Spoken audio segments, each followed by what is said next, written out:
La reine Elisabeth II ne passe pas pour quelqu'un de particulièrement performant en termes de prise de parole. Ça n'est pas une oratrice naturelle.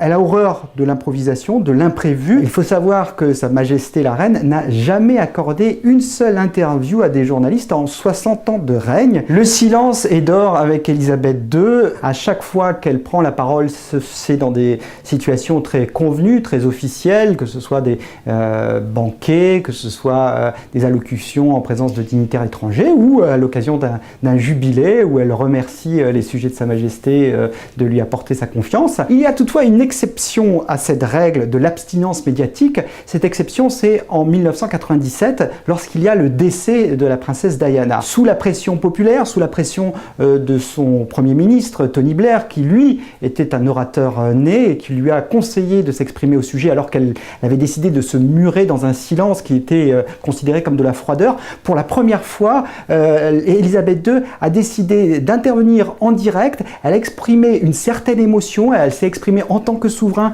mais également en tant que grand-mère, et quelque part c'était de la communication de crise, et elle a réussi à diffuser, à déminer ce ressentiment qui commençait à naître parmi ses sujets, et un ressentiment qui commençait à secouer la monarchie sur ses bases. Tous ces discours sont écrits à la virgule près.